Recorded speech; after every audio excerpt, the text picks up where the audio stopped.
BDR বিদ্রোহের বিস্ফোরক আইনের মামলায় জামিনের পর আজ কারামুক্ত হচ্ছেন ১৭৮ জন। এর মধ্য দিয়ে ১৬ বছর পর কারামুক্ত হচ্ছেন তারা। কারামুক্তদের বরণ করে নিতে সকাল থেকে কাশিমপুর কারাগারের সামনে অপেক্ষায় স্বজনরা। দীর্ঘদিন পর পরিবারের সদস্যদেরকে কাছে পাওয়ার উচ্ছ্বাস রয়েছে তাদের মধ্যে। এর আগে গত মঙ্গলবার ঢাকার বিশেষ ট্রাইব্যুনাল ২ এর বিচারক মোহাম্মদ ইব্রাহিম মিয়ার আদালত জামিনপ্রাপ্ত আসামিদের নাম প্রকাশ করেন। সেদিন চিফ প্রসিকিউটর মোহাম্মদ বোরহান উদ্দিন জানান, রবিবার নিম্ন ও উচ্চ আদালত থেকে খালাসপ্রাপ্তদের বিস্ফোরক আইনের মামলায় জামিনের আদেশ দেন বিচারক। মঙ্গলবার যাচাই বাছাই শেষে ১৭৮ জনের জামিন পাওয়ার তালিকা চূড়ান্ত করা হয়। এরপর তাদের জামিননামা দাখিল শেষে জামিন সংক্রান্ত নথিপত্র কারাগারে পাঠানো হয়। দেখতে পাচ্ছে আর খালাস পেতে খুবই আনন্দ লাগতেছে। সরকারকে কিভাবে ধন্যবাদ দেব সেটা ভাষায় প্রকাশ করতে পারবো। সে আমার বোন জামাই হয়, সে দীর্ঘদিন পিলখানায় চাকরি করছে, কিন্তু এরকম দিন আমরা দেখবো সেটা কখনো আশা করিনি। আজকে তাকে পাচ্ছি, এটা আমাদের কাছে অনেক আনন্দ লাগছে। সময়গুলা কিভাবে কেটেছে এটা একমাত্র আল্লাহ জানে আর আমি জানি। এ বিষয়ে গাজীপুরের কাশিমপুর এবং কেরানীগঞ্জ কেন্দ্রীয় কারাগার থেকে যোগ দিয়েছেন সহকর্মীরা। বিস্তারিত জানবো তাদের কাছ থেকে। শুরুতেই চলে যাচ্ছে গাজীপুরের কাশিমপুরে, সেখান থেকে আছেন সহকর্মী আবুল হাসান। আবুল হাসান, ঘণ্টাখানেক আগেও আপনার সাথে কথা হচ্ছিল, তখন পর্যন্ত আমরা জেনেছিলাম যে ৩৮ জন কারামুক্তি পেয়েছেন। এই মুহূর্তে কি পরিস্থিতি, কতজন এখন পর্যন্ত কারামুক্ত হলেন?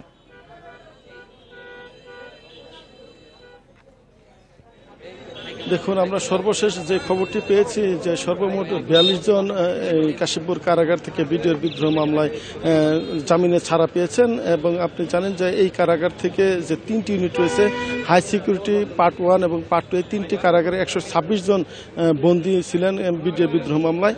এবং তাদের জামিনের যে কাগজপত্র সেটি আজ সকালে এসে কারাগারে পৌঁছায় এবং কারা কর্তৃপক্ষ সেগুলো যাচাই বাছাই পর একে একে কিন্তু এই ১২৬ জন বন্দীকে মুক্তি দিচ্ছেন।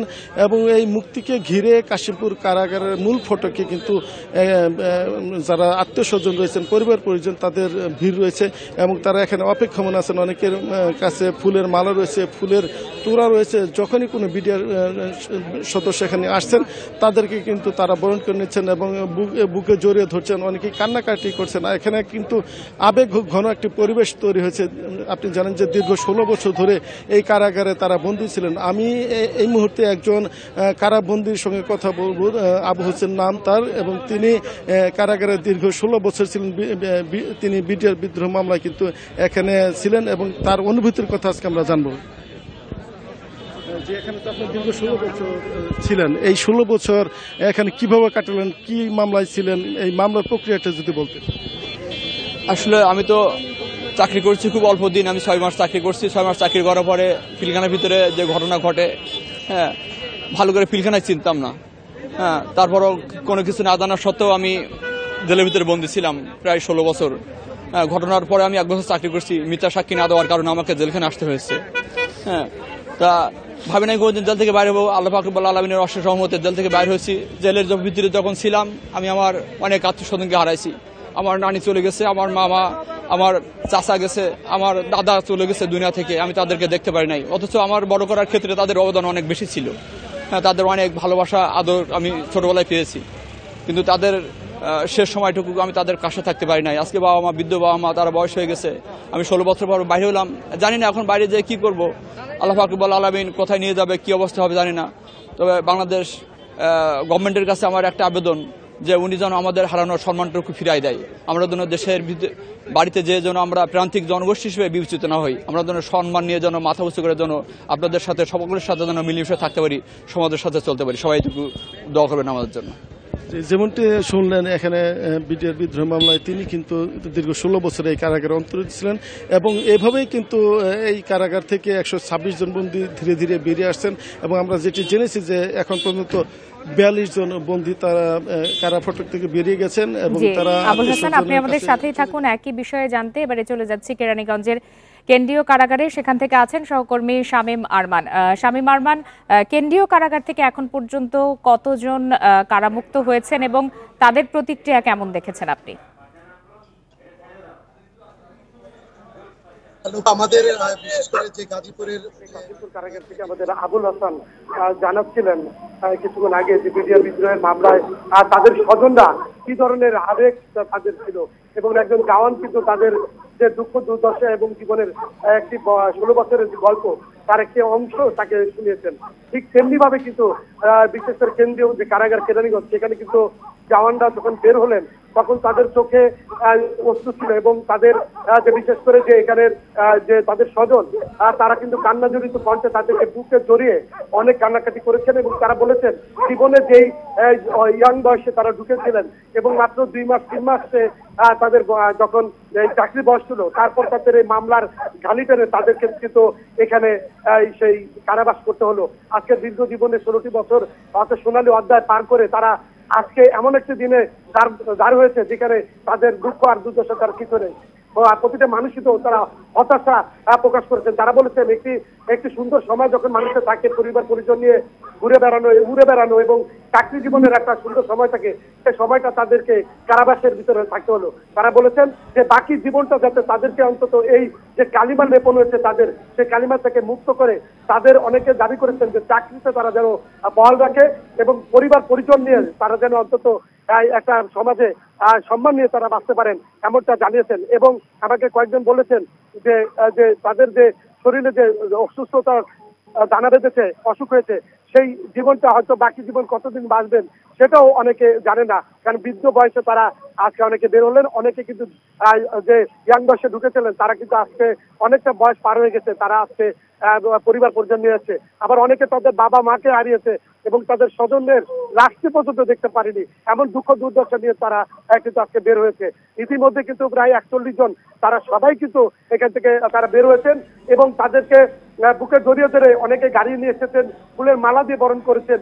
এমন একটা পরিস্থিতি যেটা আমাদের যারা সহকর্মী ছিলেন তারাও অনেকে চোখে জল ধরে রাখতে পারেনি। তো ঢাকার কেন্দ্রীয় কারাগার থেকে আমার কাছে কেরানীগঞ্জের কারাগার থেকে আমার কাছে সর্বশেষ সংবাদ ছিল।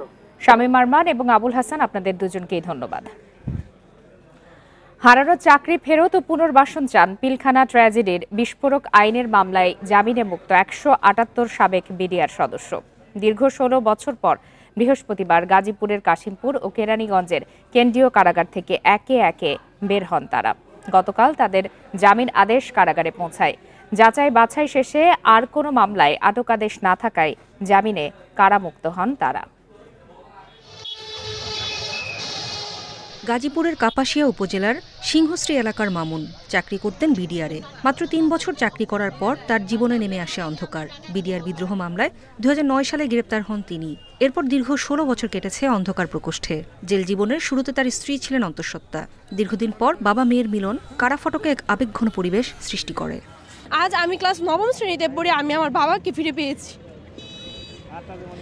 আমরা অনেক কষ্ট করে মানে এ পর্যন্ত এসেছি। যেন আমার পূর্ণভাবে আবার চাকরি বহাল করে, সেটা আমি কি করে খাবো এখন? আমার বয়স, আমি যখন অল্প বয়সে 3 বছর চাকরি তখনই আমার এই অবস্থা হয়। শুধু মামুন নয়, তার মতো 126 বন্দীর জীবনের উল্লেখযোগ্য সময় কেটেছে কাশিমপুর কারাগারের অন্ধকার প্রকোষ্ঠে। জামিন পেয়ে একে একে কারাগার থেকে বের হন তারা। হারানো চাকরি ফিরে পাওয়া ও পুনর্বাসনের সরকারি সহযোগিতার দাবি তাদের। নিরপরাধ আমি জেলের অন্ধকার প্রকোষ্ঠে বন্দী ছিলাম। আমার বয়স সেই সময় 21-22 বছর ছিল। আমি এখন এই অবস্থায় আসছি। আমার বৃদ্ধ বাবা আমার বাড়িতে তারা কেউ আসতে পারে নাই। এদিকে কেরানীগঞ্জ কেন্দ্রীয় কারাগার থেকেও একে একে বের হয়ে আসেন 41 জন সাবেক বিডিআর সদস্য। কারাফটকের সামনে অপেক্ষমান স্বজনদের দেখা যায় উচ্ছ্বাস। ফুল দিয়ে বরণের পাশাপাশি মিষ্টি মুখও করান অনেকে। দীর্ঘ 16 বছর পর কারামুক্ত হওয়ায় অনুভূতি প্রকাশের ভাষা হারিয়ে ফেলেন তাদের স্বজনরা। ছেলেরা দেখতে পাচ্ছে আর খালাস পেতে খুবই আনন্দ লাগতেছে।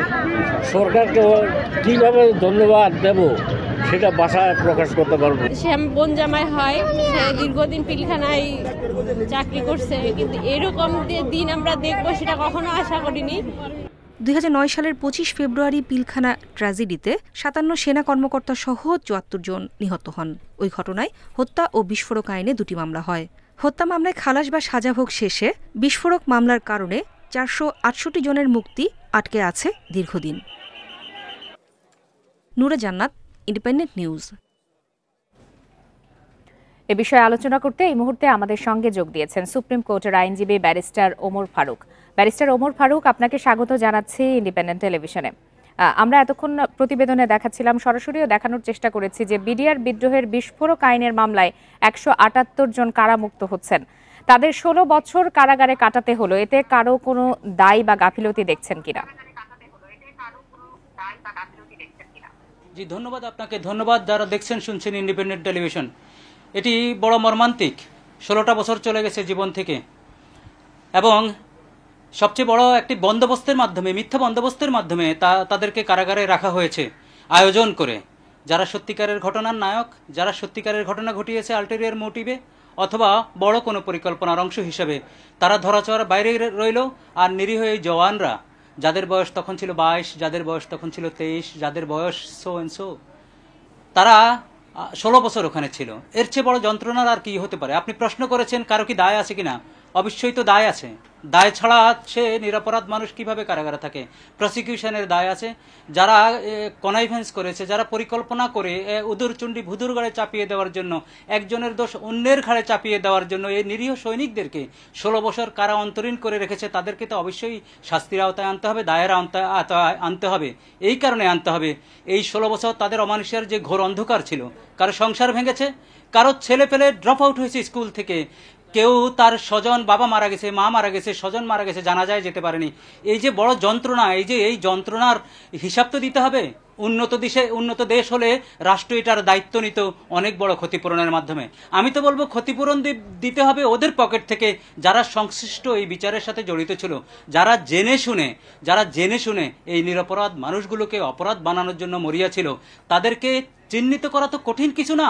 তাদের এই এভিডেন্স সাথে তুলনা করে তাদের বক্তব্য, তাদের মোটিভ, তারা কে কোথায় ছিল, আজকে যেটা রিভিল্ড হয়েছে, কনস্পিরেসি কোথা থেকে এসেছে, তাদেরকে আইনের আওতায় এনে তাদের কারো পেনশন থেকে টাকা কাটতে হবে, কারো জমি ক্রক করে টাকা কাটতে হবে, টাকা কেটে এদের ক্ষতিপূরণ দিতে হবে। ক্ষতিপূরণ তো দেওয়া যায় না, এদের যন্ত্রণার ক্ষতিপূরণ হয় না, বাট এক্সাম্পলারি ক্ষতিপূরণ দিতে হবে এই কারণে যাতে ভবিষ্যতে আর কেউ এ ধরনের অন্যায় কাজ না করে, অন্যায় করে নিরপরাধ মানুষকে কারাগারে যাতে বন্দী না রাখে, এই কারণেই ক্ষতিপূরণ দিতে হবে। ক্ষতিপূরণ তো অ্যাডিকুয়েট দেওয়া যাবে না।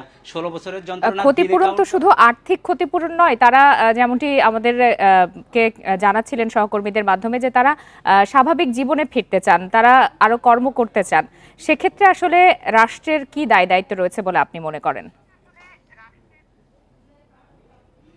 আমি মনে করি দায়িত্ব ভেরি স্পেসিফিক। যাদের চাকরির বয়স এখনো আছে তাদেরকে রিইনস্টেট করবে ইমিডিয়েট, কোনো দেরি না করে, তাহলে তারা অন্তত যন্ত্রণার থেকে মুক্তি পাবে। আমি মনে করি যারা পেনশনে গেছে তাদের পেনশন, পূর্ণ পেনশন তারা যাতে পায় সেই ব্যবস্থা করতে, যাতে আদালতের শরণাপন্ন না হতে হয়। আমি চাই যারা যে অবস্থায় যেখান থেকে ড্রপ আউট হয়েছে, বা তাদের সন্তানরা যদি টাকা পয়সার অর্থের অভাবে যদি কোথাও পড়তে না পারে, বিনা বেতনে তাদের পড়ার ব্যবস্থার নির্বাহী আদেশের মাধ্যমে করা সম্ভব। আপনি যদি ভালো কিছু করার ইন্টেনশন থাকে, কোনো কিছু বাধা হয় না কখনো, এক্ষেত্রেও বাধা হবে না বলে আমি মনে করি। আমি মনে করি নির্বাহী আদেশে বর্তমান যিনি আজকে সরকারে আছেন, সরকার প্রধান আছেন, এবং যারা সরকারে আছেন তারা কিন্তু মানুষের কল্যাণের জন্য আত্মহুতি, রক্ত এবং অনেক যন্ত্রণার বিনিময়ে আজকে সরকারে আছেন।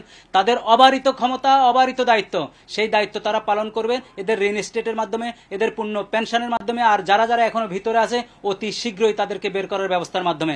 আর তাদের সন্তান সন্ততি পরিবার যেখানে আছে, যাদের অভাবগুলো যেভাবে আছে, সেই অভাবগুলো পূরণ করতে আমাদের দেশের যে বিশাল বাজেট, এটার 0.1% খরচ হবে না।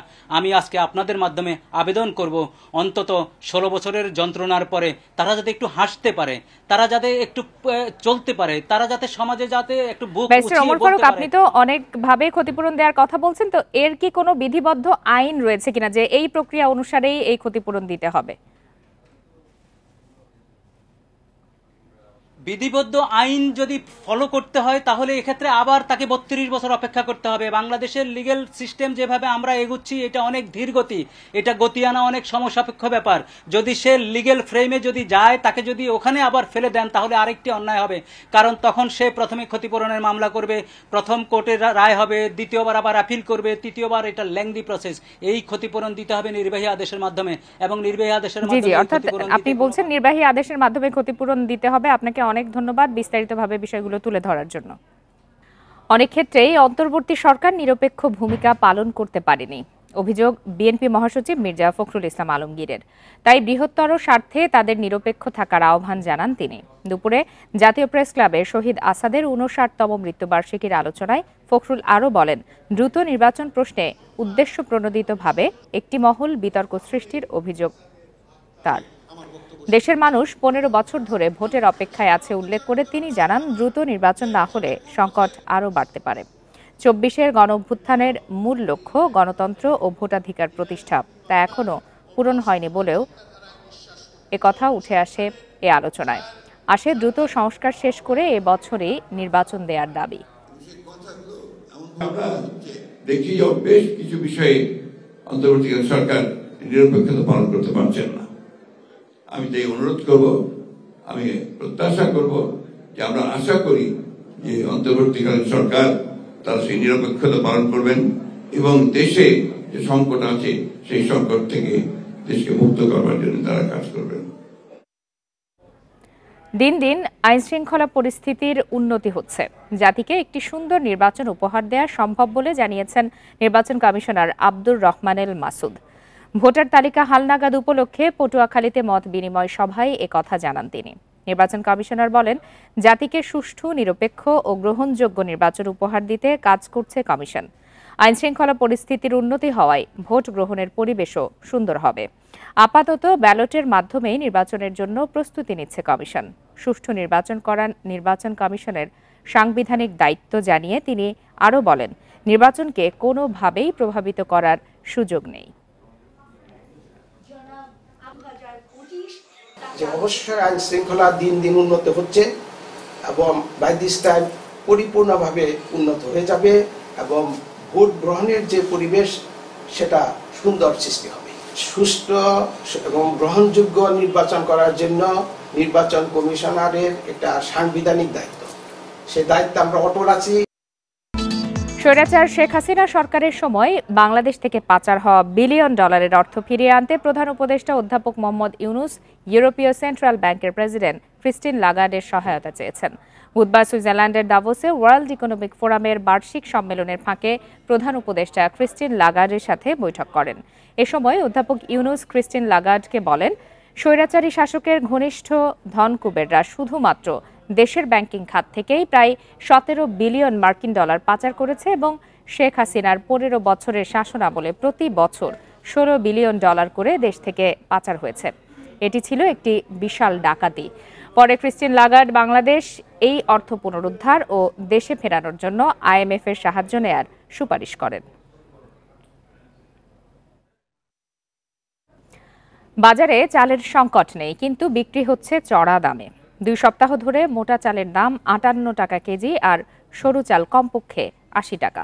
খুচরা বিক্রেতা ও মিল মালিকরা বলছেন, কয়েকটি কর্পোরেট প্রতিষ্ঠান বিপুল পরিমাণ চাল মজুত করেছে, দাম বাড়াচ্ছে তারাই। বাজার নিয়ন্ত্রণে চাল আমদানি করা হচ্ছে, এতে দাম কমার আশা খাদ্য উপদেষ্টার। কারওয়ান বাজার, নিউ মার্কেট ও মোহাম্মদপুর কৃষি মার্কেট কোথাও চালের ঘাটতি নেই। সব দোকানে বিপুল মজুত, কিন্তু দাম বাড়তি। রাজধানীতে মিনিকেট ও নাজিরশাহেল চালের চাহিদা বেশি, সেই সরু চালের দাম ৮০ টাকা বা তারও বেশি। মোটা চালও বিক্রি হচ্ছে ৫৮ টাকায়, দাম বাড়ায় ক্ষুব্ধ ক্রেতারা। আর ইনকাম তো অবশ্যই কম, আমাদের তো মাসিক বেতন পাই হলো মাসে ১১,০০০ টাকার মতো বেতন পাই, সংসার চালাতে অনেক কষ্ট হয়ে যায় আমাদের। বিভিন্ন কোম্পানিদের নিয়ন্ত্রণে চলে গেছে বাজারটা, কারণ হলো কোম্পানিরা চাল ধান স্টক করে ওরা যখন যে রেট বাজার করে তাই হয়। সবচেয়ে বেশি চাল সরবরাহ হয় কুষ্টিয়া থেকে। চালের দাম বাড়ার জন্য কর্পোরেট প্রতিষ্ঠানগুলোকে দুষছেন সেখানকার মিল মালিকরা। মিলাদের মজুদ থাকে, এটা অবৈধ মজুদ, যে মজুদ থাকে অনেকে তাদেরকে ধরতে পারে যে তুমি মজুদ করছো, যেহেতু বেশি দামে কিনছো এখন কম দামে বেচো। এখন মজুদ করলে পরেও সরকার থেকে অনেক সমস্যা করে। একটা নির্দিষ্ট নীতিমালা থাকা প্রয়োজন যে একটা মিলার কী পরিমাণ ধান মজুদ করতে পারবে। ভোক্তাদের অভিযোগ, দাম নিয়ন্ত্রণে সরকারের কোনো উদ্যোগ নেই। তবে খাদ্য উপদেষ্টার দাবি ১০ লাখ টন চাল ও গম আমদানি করা হচ্ছে, দাম কমবে। আমাদের আমদানি কার্যক্রম, বিদেশ থেকে আমদানি কার্যক্রম অব্যাহত থাকবে এবং সোর্স হবে মাল্টিপল সোর্সের জন্য আমরা ইয়ে করবো। আমরা যেমন নেবারিং কান্ট্রি থেকে আনলে আমাদের সবচেয়ে কম দামে পড়ে সহজে আনা যায়, এটাকে যেমন আমরা গুরুত্ব দিচ্ছি, প্রাধান্য দিচ্ছি। পাশাপাশি অন্যান্য সোর্স যেগুলি আছে এগুলির থেকে দাম একটু বেশি হলেও আমরা আনব। সরকারি গুদামে চালের মজুদ কমে দাঁড়িয়েছে 9 লাখ টনে। কম দামে চাল বিক্রিও বন্ধ করে দিয়েছে TCB. Shahid Ahmed, independent news, Dhaka. 2 পর্বে বিশ্ব ইজতেমা করতে চায় শুরাই নেজাম বা মাওলানা জুবায়েরের অনুসারীরা। তাদের ঘোষণা অনুযায়ী প্রথম পর্বের ইজতেমা হবে 31 জানুয়ারি থেকে 2 ফেব্রুয়ারি এবং দ্বিতীয় পর্ব হবে 3 ফেব্রুয়ারি থেকে 5 ফেব্রুয়ারি। এসব তথ্য দিয়েছেন জুবায়েরপন্থীদের মিডিয়া সমন্বয়ক হাবিবুল্লাহ রায়হান। তিনি আশা প্রকাশ করেন কয়েকদিনের মধ্যেই সরকারের পক্ষ থেকে নতুন তারিখের প্রজ্ঞাপন জারি করা হবে। যদিও এর আগে জুবায়েরপন্থীদের শুধুমাত্র এক পর্বের ইজতেমার তারিখ নির্ধারণ করা হয়েছিল। অন্যদিকে মাওলানা সাদপন্থীদের ইজতেমার তারিখ নির্ধারণ করা হয় 7 থেকে 9 ফেব্রুয়ারি। ঘোষিত তারিখে সাদপন্থীদের ইজতেমা করা নিয়ে সংশয় দেখা দিয়েছে। এখন পর্যন্ত নতুন তারিখ নির্ধারণ করা হয়নি। এদিকে শুরাই নেজাম বা মাওলানা জুবায়েরপন্থীদের ইজতেমার প্রস্তুতি শেষ পর্যায়ে। এরই মধ্যে টঙ্গীর তুরাগ তীরে আসতে শুরু করেছেন বিভিন্ন দেশের মুসল্লিরা। চলতি জানুয়ারি মাসের 25 তারিখ যে ওলামা সম্মেলন হওয়ার কথা ছিল তা আপাতত স্থগিত করা হয়েছে। আসন্ন টঙ্গী বিশ্ব ইজতেমার প্রস্তুতি এবং দেশ বিদেশ থেকে মুসলমান ভাইদের সুন্দর সুষ্ঠুভাবে অংশগ্রহণের জন্যই মূলত এই সিদ্ধান্ত গ্রহণ করা হয়েছে এবং আসন্ন টঙ্গী বিশ্ব ইজতেমা শুরাই নেজামের অধীনেই 2টি পর্ব অনুষ্ঠিত হবে বলে আরো একটি সিদ্ধান্ত গৃহীত হয়। মাধ্যমিক ও উচ্চ শিক্ষা অধিদপ্তরের মহাপরিচালক, ঢাকা শিক্ষা বোর্ডের চেয়ারম্যান সহ শিক্ষা প্রশাসনের বিভিন্ন দপ্তরের শীর্ষ পদগুলো খালি। দীর্ঘ সময় ধরে এসব পদ খালি থাকলেও এখন পর্যন্ত এসব পদে নিয়োগ দেয়া হয়নি। এর ফলে গতি ফিরছে না শিক্ষা খাতে। শিক্ষা গবেষকরা বলছেন এসব পদে দ্রুততম সময়ের মধ্যে যোগ্যদের নিয়োগ দিতে হবে। ছাত্র জনতার গণঅভ্যুত্থানের মুখে গত 5 আগস্ট হাসিনা সরকারের পতন হয়। এরপর 5 মাস পার হয়েছে, কিন্তু শিক্ষা প্রশাসনে এখনো গতি আসেনি। স্কুল কলেজের একাডেমিক ও প্রশাসনিক কাজের দেখভাল করে মাধ্যমিক উচ্চশিক্ষা অধিদপ্তর। অথচ 5 আগস্টের পর থেকে গুরুত্বপূর্ণ এই দপ্তরের মহাপরিচালক পদে কাউকে পূর্ণ দায়িত্ব এখনো দেয়া হয়নি। সেই সঙ্গে এখানকার আরও 2টি পরিচালক পদও ফাঁকা। আগামী 10 এপ্রিল থেকে শুরু হচ্ছে এসএসসি পরীক্ষা, অথচ ঢাকা শিক্ষা বোর্ডের চেয়ারম্যান পদ গত 18 ডিসেম্বর থেকে ফাঁকা। এই বোর্ডের চেয়ারম্যান সকল বোর্ডের সমন্বয়ক হিসেবে কাজ করে। সেই সঙ্গে আরও কয়েকটি বোর্ডের গুরুত্বপূর্ণ পদও ফাঁকা। জাতীয় শিক্ষা প্রশাসন একাডেমির মহাপরিচালক পদ ডিসেম্বর থেকে ফাঁকা। এরকম শিক্ষার বিভিন্ন দপ্তরের গুরুত্বপূর্ণ পদগুলো ফাঁকা রয়েছে। চেয়ারম্যান, মহাপরিচালক, এই জায়গাগুলো খালি থাকলে কিন্তু প্রশাসনে কাজ করে না, মন্ত্রণালয় তো আসলে কাজ করে না, কাজ করে অধিদপ্তর পরিদপ্তর যারা আসে এগুলো সেই জায়গাতে। তো সেই জায়গায় যদি গুরুত্বপূর্ণ এবং ডাইনামিক লোক যদি না বসানো হয় তাহলে এই প্রশাসন স্থবিরই থাকবে।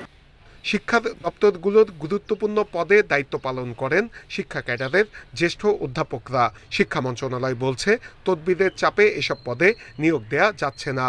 এর মধ্যে যোগ্যদের খুঁজে বের করা হচ্ছে। তিনি সবার কাছে গ্রহণযোগ্য হবে কিনা মতাদর্শের দিক থেকে, এবং তার শিক্ষাগত যোগ্যতা ভালো হতে হবে, তিনি কোনো দুর্নীতিতে আগে থেকে জড়ানো ছিলেন না, এটা দেখতে হবে। এসব পদে নিয়োগের জন্য শতাধিক সিভি জমা পড়েছে বলে জানিয়েছে মন্ত্রণালয়। শিক্ষা কার্যক্রমকে গতিশীল করতে হলে একদিকে যেমন সুনির্দিষ্ট পরিকল্পনা লাগবে, সেই সঙ্গে দপ্তরগুলোকে সক্রিয় ভূমিকা পালন করতে হবে। আর এর জন্য যোগ্যদের দ্রুততম সময়ের মধ্যে পদায়ন দেওয়ার আহ্বান সংশ্লিষ্টদের। নূরে আলম, ইন্ডিপেন্ডেন্ট নিউজ, ঢাকা। প্রাথমিক ও মাধ্যমিক বিদ্যালয়ের শিক্ষার্থীদের বিনামূল্যে বিতরণের বই খোলা বাজারে বিক্রি ও মজুতকারী চক্রের 2 সদস্যকে গ্রেপ্তার করেছে ডিবি পুলিশ। রাতে রাজধানীর বাংলা বাজার থেকে তাদের গ্রেপ্তার করা হয়। এ সময় 2 ট্রাক বই জব্দ করা হয়। দুপুরে রাজধানীর ডিএমপি মিডিয়া সেন্টারে সংবাদ সম্মেলনে এসব তথ্য জানান ডিবির যুগ্ম কমিশনার মোহাম্মদ নাসিরুল ইসলাম। তিনি বলেন, রাতে বাংলা বাজারের গলি থেকে উদ্ধার করা হয় প্রায় 10,000 বই, যার আনুমানিক মূল্য প্রায় 8 লাখ টাকা। গ্রেপ্তারকৃতদের মধ্যে রয়েছে মজুদ চক্রের মূল হোতা সিরাজুল ইসলাম উজ্জ্বল। তাকে 10 বছর আগেও একই অভিযোগে গ্রেপ্তার করা হয়েছিল। চক্রটির সঙ্গে জড়িত অন্যদের ধরতে অভিযান চলবে। পাশাপাশি খোলা বাজারে এসব বই বিক্রি বন্ধের বিরুদ্ধেও কার্যক্রম চলবে বলে জানায় ডিবি। অভিযান পরিচালনা করে সিরাজুল ইসলাম উজ্জ্বল এবং দেলোয়ার হোসেনকে আটক করে। এ সময় তাদের হেফাজতে থাকা প্রায় 10,000 বিনামূল্যে বিতরণের সরকারি বই উদ্ধার করা হয়। আটককৃত বইয়ের মূল্য অনুমান 8 লক্ষ টাকা। আমরা যেটা করব যে বিজ্ঞ আদালতে আমরা একটা আবেদন দিব যে বইটা যেন আমরা বিজ্ঞ আদালতের আদেশ মোতাবেক আমরা ন্যাশনাল কারিকুলাম টেক্সট বুক বোর্ডকে ফেরত প্রদান করতে পারি। নেত্রকোনার কলমাকান্দা উপজেলা সদরে স্কুলের সংকটে ব্যাহত হচ্ছে শিক্ষা কার্যক্রম। বাধ্য হয়ে 6 কিলোমিটার পথ পাড়ি দিয়ে শিক্ষার্থীরা যাচ্ছে গ্রামের স্কুলে। যোগাযোগ ব্যবস্থা অনুন্নত থাকায় সেখানে যেতেও পড়ছে দুর্ভোগে। সদরের 2টি স্কুলে আরও শিফট চালু ও নতুন বিদ্যালয় স্থাপনের দাবি শিক্ষার্থী ও অভিভাবকদের। নেত্রকোনার গারোপাহাড়ি এলাকা কলমাকান্দা উপজেলা সদরে একটি মাধ্যমিক বয়েজ স্কুল ও একটি গার্লস স্কুল। সদরের 6 কিলোমিটারের মধ্যে আর কোনো মাধ্যমিক স্কুল নেই। অথচ এই এলাকায় 18 প্রতিষ্ঠানের 2000 শিক্ষার্থী 5ম শ্রেণী পাশ করে ভর্তি হচ্ছে দূরের গ্রামের স্কুলে। অনুন্নত যোগাযোগ ব্যবস্থার কারণে দুর্ভোগ পোহাচ্ছেন শিক্ষার্থীরা। লেখাপড়ার অনেক ক্ষতি হয়, আসতে যেতে অনেক কষ্ট হয়। বন্যার সময় অনেক রাস্তাঘাট ভেঙে যায় এবং 2টি শিক্ষা প্রতিষ্ঠান ছাড়া অন্য শিক্ষা প্রতিষ্ঠান নাই। উপজেলা সদরে 2টি শিক্ষা প্রতিষ্ঠান রয়েছে যেখানে সকল শিক্ষার্থী ভর্তি হওয়ার কোনো সুযোগ নেই এবং ওই স্কুলগুলিতে 110 জন করে শিক্ষার্থী ভর্তি হওয়ায় বাকি শিক্ষার্থীরা জড়ে পড়ারও একটা হুমকি থাকে। পাশাপাশি অনেক গরিব শ্রেণীর শিক্ষার্থী থাকে, ভালো স্টুডেন্ট থাকে, তারাও এই স্কুলগুলিতে ভর্তি হতে পারে না। সমস্যার সমাধানের উদ্যোগ নেওয়ার কথা জানিয়েছেন জেলা শিক্ষা কর্মকর্তা।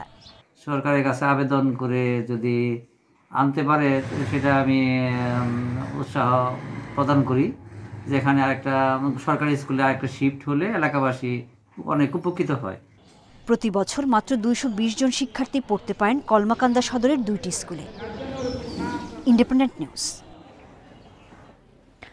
সজীব ওয়াজেদ জয়কে অপহরণ ও হত্যার ষড়যন্ত্রের অভিযোগের মামলায় আমার দেশ পত্রিকার সম্পাদক মাহমুদুর রহমানের 7 বছরের সাজা বহাল থাকবে কিনা এই রায় ঘোষণা হবে 10 ফেব্রুয়ারি দুপুরে ঢাকার 4র্থ অতিরিক্ত মহানগর দায়রা জজ মোহাম্মদ ইব্রাহিম মিয়ার আদালতে শুনানি শেষে এই তারিখ ধার্য করা হয়। গত বছরের 29 সেপ্টেম্বর ঢাকার অতিরিক্ত চিফ মেট্রোপলিটন ম্যাজিস্ট্রেট মাহবুবুল হকের আদালতে আত্মসমর্পণ করে আপিলের শর্তে জামিন আবেদন করেন মাহমুদুর রহমান। শুনানি শেষে আদালত জামিনের আবেদন নাকচ করে তাকে কারাগারে পাঠানোর আদেশ দেন। 5 দিন কারাভোগের পর জামিন পান তিনি। এর আগে 2023 সালের 17 আগস্ট ঢাকার তৎকালীন অতিরিক্ত chief metropolitan magistrate Asaduzzaman Noor এই মামলার রায় ঘোষণা করেন। রায়ে সাংবাদিক শফিক রেহমান, দৈনিক আমার দেশ পত্রিকার সম্পাদক মাহমুদুর রহমান, মিজানুর রহমান ভূঁইয়া সহ 5 জনকে 7 বছরের কারাদণ্ড দেয় আদালত।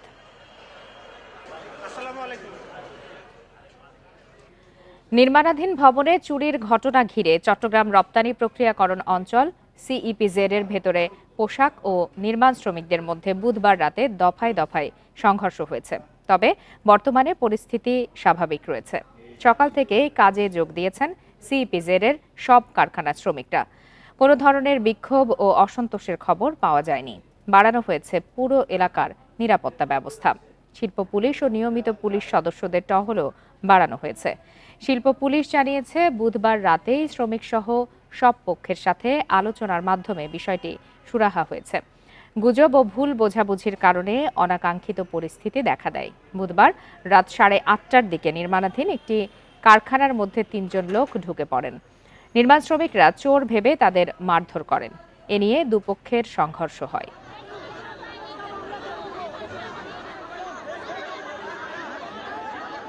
গতকালকার সেই যে পরিস্থিতি হয়েছিল সেই পরিস্থিতি থেকে আজকে আর সে ধরনের কোনো ধরনের সমস্যা হয়নি এবং সেখানে আমাদের শিল্প পুলিশ এবং সিএমপি পুলিশ মোতায়েন আছে। শ্রমিকরা সবাই কাজে যোগ দিয়েছে এবং এখানে তাদের কোনো সমস্যা নেই এবং শ্রমিকরা শান্ত পরিবেশে সিইপিজেডের কাজ করছে। ভোর থেকেই মাঝারি থেকে ঘন কুয়াশায় আচ্ছন্ন রাজধানী সহ আশপাশের এলাকা। আবহাওয়া অধিদপ্তর জানিয়েছে দুপুরে কুয়াশা কিছুটা কাটলেও সারা দেশে এই অবস্থা অব্যাহত থাকতে পারে কাল পর্যন্ত। কুয়াশার কারণে বিমান, অভ্যন্তরীণ নৌ পরিবহন ও সড়কে যান চলাচল ব্যাহত হচ্ছে। পূর্বাভাসে বলা হয় অস্থায়ীভাবে আংশিক মেঘলা আকাশসহ সারা দেশের আবহাওয়া শুষ্ক থাকতে পারে।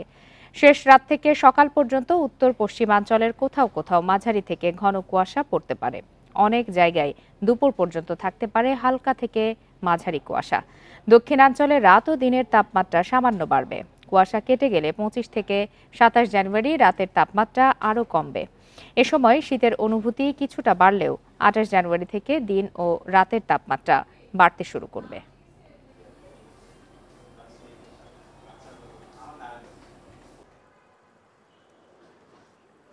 আজকে যেরকম অবস্থা আছে আমরা আশা করছি যে আগামীকালকেও সেরকম কন্ডিশন থাকতে পারে। তবে এর পরের দিন অর্থাৎ আগামী 25 তারিখে গিয়ে এই যেরকম ঘন কুয়াশা আছে এই ঘন কুয়াশা অনেকটা কেটে যেতে পারে। এদিকে ঘন কুয়াশা আর হিমেল বাতাসে জনদুর্ভোগ বেড়েছে সারা দেশে। পঞ্চগড়ে সকাল 9টায় সর্বনিম্ন তাপমাত্রা রেকর্ড করা হয় 12 ডিগ্রি সেলসিয়াস। নাটোরে 2 দিন ধরে সূর্যের দেখা নেই। সকাল থেকেই আকাশ মেঘলা। এমন আবহাওয়ায় বিপর্যস্ত জনজীবন। দিনে কিছুটা কম থাকলেও বিকালের পর থেকে বাড়ে শীতের দাপট। মেহেরপুর, চুয়াডাঙ্গা, ঝিনাইদহে কুয়াশা ঝরছে বৃষ্টির মতো। দুপুর পর্যন্ত দেখা মিলছে না সূর্যের। অনেকেই খড়কুটো জ্বালিয়ে শীত থেকে বাঁচার চেষ্টা করছেন। এদিকে কুয়াশার কারণে কমেছে দৃষ্টিসীমা। সড়ক মহাসড়কে দুর্ঘটনা এড়াতে হেডলাইট জ্বালিয়ে চলছে যানবাহন। বেনাপোলে আমদানি রপ্তানি বাণিজ্যেও পড়েছে বিরূপ প্রভাব। দেরি করে কাজে যাচ্ছেন শ্রমিকরা।